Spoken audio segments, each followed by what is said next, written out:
नमस्कार दोस्तों। आज बजट आया और बजट पर देश भर की नज़रें टिकी होती हैं क्योंकि हर आदमी का रिश्ता नाता बजट से सीधा होता है। इस बार का बजट कैसा रहा है, इसको लेकर के देश भर में चर्चा है। आपकी भी अपनी राय होगी। मैं कोई अर्थशास्त्र का जानकार नहीं हूँ। बजट की बहुत बारीक और गहरी जो समझ होती है वो शायद नहीं है। लेकिन इस बार के बजट को मैंने जिस तरीके से देखा समझा है, मैं उस तरीके से आपको बताना चाहता हूँ। एक मोटी समझ जो मेरी कहती है कि यह बजट कैसा है, वो आखिर में आकर के मैं यह बताने की कोशिश करूँगा क्योंकि सिलसिलेवार तरीके से चलना बहुत ज़रूरी है। बजट को आसान रास्ते से समझने का मतलब ये है कि घर चलाना है, तो घर चलाने के लिए पैसा चाहिए और वो पैसा कहाँ-कहाँ, किस-किस मद में कितना खर्च होगा, इसकी जानकारी हमारे पास होनी चाहिए। पैसा कैसे आएगा? या तो मैं कमाऊँगा, या मैं कर्ज लूँगा, या मैं अपना सामान या अपनी जायदाद बेचूँगा। और जहाँ-जहाँ खर्च करना है ज़रूरत के लिहाज से होता है। जैसे मैंने सोचा कि कपड़े पे खर्च करूँगा, लेकिन उस समय घर में कोई बीमार हो गया तो वो वहाँ से वहाँ चला जाता है। तो प्लान्ड और अनप्लान्ड एक्सपेंडिचर जो होता है बजट में, उसकी प्रोविज़निंग की जाती है। इस बार का बजट जब आया है तो आज जो शेयर मार्केट है उसमें बहुत उछाल रही और कहा यह जा रहा है कि पिछले 24 साल में शेयर मार्केट बजट के दिन इतनी उछाल नहीं रख पाया जितनी इस बार उसने रखी या देखी। यानी कि कुछ बेहतर रहा होगा। उन सेक्टर्स में ज़्यादा तेज़ी देखेगी जिन सेक्टर्स को लेकर के बजट में प्रोविजनिंग बेहतर रही है। लेकिन यह देखना बहुत ज़रूरी है कि बजट किन हालात में आया है। दुनिया एक मर्ज से जूझती रही, कोविड को लेकर कर हिंदुस्तान भी। जो ऊपर के 3-4 देश रहे जहां सबसे ज़्यादा लोग इन्फेक्टेड हुए, जहां सबसे ज़्यादा मौतें हुईं, उनमें से भारत है। अलबत्ता आप ये कहें कि अमेरिका के बाद सबसे ज़्यादा लोग जहां कोविड का शिकार हुए वो भारत है। लेकिन बहुत मजबूती से लड़ा। तो एक तो यह जो आपदा रही, मैं इसको आपदा ही कहता हूँ, कोरोना का, वो रहा। साल भर से देश में काम बंद रहा, प्रोडक्शन बंद रहा, लोगों की नौकरियां गईं, बाजार ठप रहा, मंदी से स्थिति बनी रही और एक तरह से सरकार के पास जो आमदनी होती है वो लगातार गिरती चली गई। कोविड से लड़ने के लिए सरकार को ऊपर से पैसे खर्च करने पड़े। अब धीरे-धीरे बाज़ार और बाकी काम-काज भी शुरू होने लगे हैं, खुलने लगे हैं। तो ये एक कोविड का रहा। ऊपर से बेरोज़गारी 9% से ज़्यादा इस बार रही है। एक बड़ा जो चैलेंज रहा है देश के सामने बेरोज़गारी का रहा है, वो भी कोविड की वजह से ज़्यादा। इसके बाद आप देखें कि जीडीपी हमारी माइनस में रही है और इस देश में जो अलग-अलग सेक्टर्स हैं जिनके ज़रिए आप रेवेन्यू जनरेशन का काम करते हैं और एम्प्लॉयमेंट वहाँ से आता है या रोज़गार वहाँ मिलता है, वो सारे रास्ते लगभग बंद से रहे। तो ये एक असामान्य सी विषम परिस्थिति रही है और इस परिस्थिति में मोदी सरकार बजट को लेकर के आई है। इस बजट से क्या उम्मीद होनी चाहिए? उम्मीद 3 तरह की है कि कोविड से जो हम मार खाए वहाँ से आगे निकलें, जो रोज़गार छूटा, कम हुआ वो मिले, जो फैक्ट्रियाँ, जो कारोबार रुके, बंद हुए, वो दोबारा शुरू हों, जो रफ्तार हमारी लगभग थम सी गई थी, वो फिर से तेज़ी पकड़े। इसके लिए जो बंदोबस्त सरकार ने बजट में किया है, उसको समझने की ज़रूरत है। पहला सेक्टर जहां सबसे ज़्यादा फोकस है, वो हेल्थ का है। सरकार ने इस बार कोविड से लड़ते हुए भारत ने ये पाया कि जो हमारे यहाँ हेल्थ सेक्टर पर बल दिया जाना चाहिए था, हेल्थ सेक्टर को जिस तरीके से मजबूत किया जाना चाहिए था, उस तरीके से नहीं किया गया। आप यूँ कहें कि भारत में लगभग 1.25% जीडीपी के आसपास बजटीय जो प्रावधान होता है वो हमारे यहाँ 1.25% से 1.5% के आसपास होना चाहिए, 3% के आसपास। एक स्टैंडर्ड जो सीमा है वो ये है कि आप बजट में जीडीपी के 3% के आसपास की प्रोविजनिंग रखें हेल्थ सेक्टर के लिए। इस बार सरकार ने इसको बहुत बढ़ाया और हेल्थ सेक्टर में सरकार के मुताबिक 135% का इजाफा किया गया है। और यह टोटल जो बजट हेल्थ सेक्टर में गया है वो 2,23,000 करोड़ का है। और आप ये देखिए कि पीएम आत्मनिर्भर स्वास्थ्य योजना में 64,000 करोड़।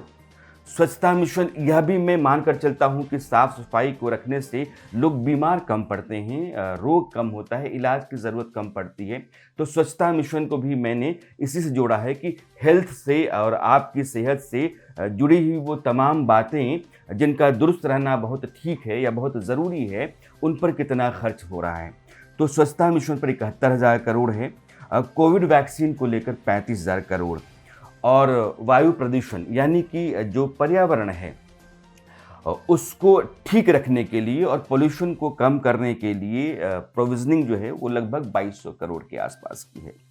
तो एक मोटी रकम जो है वो आपके हेल्थ सेक्टर को, आपके एनवायरनमेंट को और आपके इसके अलावा जो पानी, साफ पानी आप तक पहुँचे या आपको मिले, इसके लिए जो जल जीवन मिशन है उस पर 2,87,000 करोड़ के आसपास का बजटीय प्रावधान है। यानी कि एक मोटी रकम हेल्थ सेक्टर में आई है। और कहा यह गया है, मैं कहीं नोट करके रखे हुए था कि ऑटोमेटेड फिटनेस सेंटर बनाए जाएंगे और लगभग 75,000 हेल्थ सेंटर देश में बनेंगे। यानी कि देश की सेहत ठीक रहे और लोग बीमार ना पड़ें और भारत का जो हेल्थ इंफ्रास्ट्रक्चर है वो मजबूत हो, इस लिहाज से सरकार ने इस बार लगभग 135-37% का बजट में इजाफा किया है। पहला। दूसरा जो है वो एक किसानों का मामला है, क्योंकि किसानों को लेकर अभी सरकार एक मुश्किल में है, आंदोलन लंबे समय से चल रहा है। और ये है कि जो 3 कानून सरकार ने एग्रीकल्चरल रिफॉर्म्स के नाम पर बनाए और किसान की आमदनी को दोगुना करने के वायदे के साथ बनाए हैं, किसानों को वो मंजूर नहीं है और आंदोलन चल रहा है। खास करके पंजाब, हरियाणा, पश्चिमी उत्तर प्रदेश के किसान, उन्होंने सरकार से मोर्चा थाम रखा है। और इसमें सरकार ने जो एग्रीकल्चरल सेक्टर है, एग्रीकल्चर सेक्टर में जो प्रोविजनिंग है सरकार की, एक तो एमएसपी पर ही फसल की खरीद होगी, पहले से होती रही है और वो होती रहेगी, यह सरकार ने बताया है। दूसरा कि धान और गेहूं दलहन की खरीद के लिए जो रकम होती है वो बहुत बड़ी है और मैंने इसको नोट किया था। मैं आपको दिखाना चाहता हूं कि ये कितना बढ़ा है, लगभग कई गुना ज़्यादा है। एक तो किसानों को कर्ज देने के लिए लगभग 16 लाख करोड़ का बजट रखा गया और 1000 मंडियों को ई-नैम से जोड़ा जाएगा। यानी कि ऑनलाइन नेशनल एग्रीकल्चर मार्केट जो होता है, इतनी बाज़ार जाने की ज़रूरत नहीं है। अपने सामान को, अपनी फसल को, अपनी पैदावार को आप डिजिटली बेच सकते हैं कहीं से कहीं भी। तो ई-नैम से 1000 मंडियां जोड़ी जाएंगी। और गेहूं की खरीद के लिए सरकार ने 75,000 करोड़ का प्रोविजन बजट रखा है और धान के लिए 1,72,000 करोड़। और इसके अलावा दलहन पर, दाल पर 10,000 करोड़ और कपास पर 26,000 करोड़। अब देखिए कि गेहूं पर पहले था 34,000 करोड़, जिसको बढ़ा करके 75,000 करोड़ का बजट रखा गया। और धान पर पिछले साल 64,000 करोड़, यानी कि सरकार जो पैदावार या फसल खरीदती है उसका जो बजट होता है 64,000 करोड़ पिछले साल था धान के लिए, जो इस बार 1,72,000 करोड़ है, 2 गुना से भी ज़्यादा। दाल के लिए पिछली बार 236 करोड़ था, इस बार 10,530 करोड़ है। और कपास पर पिछली बार 90 करोड़ था, इस बार 26,000 करोड़ है। तो यह जो किसान की फसल है उसको सरकार खरीदे, उसके लिए सरकार ने जो पैसा रखा वो इतना है और एक भारी भरकम रकम है।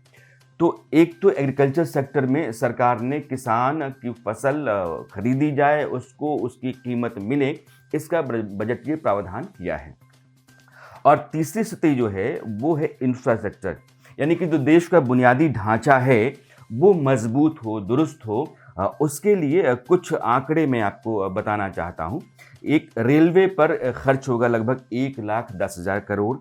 और ये भी कहा गया कि बिजली से चलने वाली ट्रेनें हैं उनमें 72% का इजाफा किया जाएगा। परिवहन यानी कि ट्रांसपोर्ट और ट्रांसपोर्टेशन में जो खर्च है या बजट है वो 1,18,000 करोड़ का है। मेट्रो पर 11,000 करोड़ और जो बसें पब्लिक ट्रांसपोर्ट की बसें हैं या गाड़ियां हैं उस पर 18,000 करोड़। लेकिन जो बुनियादी ढांचा है रेलवे सड़क उसको आप एक लिहाज से और देखें कि जिन राज्यों में चुनाव हैं उन राज्यों में खास करके इस पर नज़र है सरकार की। बंगाल में 25,000 करोड़ की रोड बनेगी और बंगाल और असम में चाय मजदूर बहुत बड़ी तादाद में हैं, उनकी संख्या ज़्यादा होती है। 1,000 करोड़ का प्रोविज़न रखा गया है चाय मजदूरों के लिए और असम में 35,000 करोड़ रुपए खर्च किए जाएंगे सड़क बनाने पर। और तमिलनाडु वहाँ भी चुनाव हैं तो वहाँ लगभग 1,00,000 करोड़ का प्रोविज़न है इंफ्रास्ट्रक्चर पर। लेकिन उसमें से कन्याकुमारी जो कॉरिडोर है उसके लिए 65,000 करोड़ का प्रोविज़न है। तो एग्रीकल्चर, इंफ्रास्ट्रक्चर और हेल्थ इन तीनों पर सरकार का जोर रहा है। अब सवाल ये है कि ये सब कुछ होता रहेगा लेकिन रोज़गार कहाँ से पैदा होगा। सरकार ने ये कहा है कि एक तो ये जो सड़कें बनेंगी, रेल पुल बनेंगे, जो बुनियादी ढांचे के विकास से जुड़ी हुई चीज़ें हैं उसमें लोगों को काम मिलेगा। और एमएसएमई सेक्टर यानी कि जो छोटे उद्योग होते हैं, मझोले उद्योग होते हैं या बहुत छोटे होते हैं उस सेक्टर में हमने पैसा ज़्यादा 15,000 करोड़ से ज़्यादा की रकम सरकार ने एमएसएमई सेक्टर में रखी है या दी है। उससे वो उसको बूस्ट देना चाहती है और उस अगर एमएसएमई सेक्टर को बूस्ट मिलता है तो रोज़गार बढ़ेगा और रेवेन्यू भी सरकार के पास आएगा, इसमें भी कोई दो राय नहीं है। तो एमएसएमई सेक्टर को लेकर के सरकार को उम्मीदें हैं कि वहाँ से एम्प्लॉयमेंट जनरेशन होगा। और उसके अलावा सरकार ने यह भी प्रोविजनिंग की है कि जो वैसे लोग हैं जो अपना काम करते रहे हैं जिसको आप स्टार्टअप कहते हैं, स्टार्टअप में भी जो रियायत मिलती रही है टैक्स में वो 1 साल आगे बढ़ा दी गई है। तो जिन लोगों को स्टार्टअप से उम्मीद है, स्टार्टअप के ज़रिए जिन लोगों ने एम्प्लॉयमेंट जनरेशन किया है, लोगों को रोज़गार दिया है, अपनी आमदनी बढ़ाई है, उन लोगों को जो मिल रही सहूलियतें हैं वो 1 साल के लिए और बनी रहेंगी। इसके अलावा 2-3 चीज़ें और थीं जिसको मैं आपके सामने रखना चाहता था। रियल एस्टेट सेक्टर को भी, क्योंकि रियल एस्टेट को लेकर के सरकार के पास पैसा कहाँ से आता है? सरकार के पास पैसा टैक्स से आता है, रियल एस्टेट से आता है, सर्विस सेक्टर से आता है। तो ये कुछ इंपॉर्टेंट सेक्टर्स हैं, वर्टिकल्स हैं जहाँ से सरकार के पास रेवेन्यू जनरेशन होता है। उसमें रियल एस्टेट भी है और पिछले कई सालों से रियल एस्टेट लगातार नुकसान में है और उसमें अजीब सी एक त्रासद स्थिति है।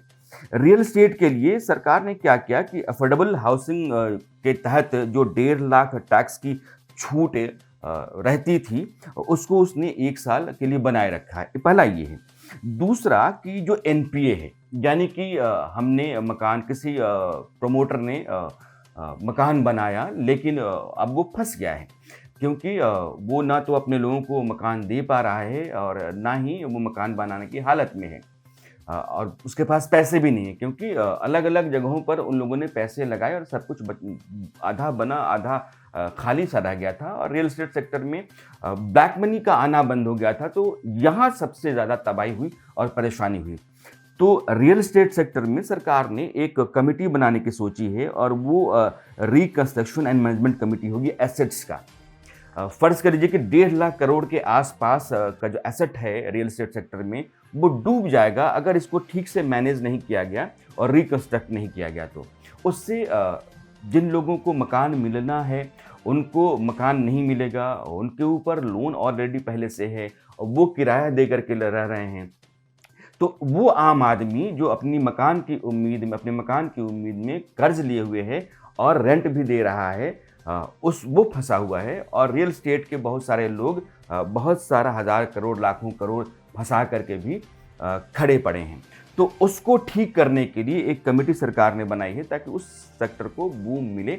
इसीलिए आज आप देखेंगे कि स्टॉक मार्केट में भी रियल एस्टेट से जुड़े हुए जितने भी स्टॉक्स थे उनमें भी तेज़ी देखी गई। तो सरकार ने जो चीज़ें फंसी हुई थी, रियल एस्टेट है, इंफ्रास्ट्रक्चर है, एग्रीकल्चर है, तो उनको लगभग ठीक करने का, बहुत तेज़ी से बढ़ाने या बहुत पैसा दे करके उनको मजबूत करने की कोशिश नहीं की है, तो उनको धीरे-धीरे उनके पैरों पर खड़ा करने या उनको बेहतर करने की कोशिश की है, क्योंकि सरकार के पास अपना भी पैसा नहीं है। अब इसी साल जो फिस्कल डेफिसिट हुए, लगभग 9.5% के आसपास का अनुमान है 2020-21 का। फिस्कल डेफिसिट का मतलब ये होता है कि मेरे पास जो पैसा आया और मैं जो खर्च कर रहा हूँ, और 9.5% फिस्कल डेफिसिट बहुत ज़्यादा होता है। किसी भी सेहतमंद मुल्क के लिए 9.5% का फिस्कल डेफिसिट का मतलब है कि मेरी आमदनी से मेरा खर्च बहुत ज़्यादा है। और ये 9.5% तो सरकार ऐसे में बहुत कुछ नहीं कर सकती है, बहुत जगहों पर बहुत पैसे नहीं दे सकती है।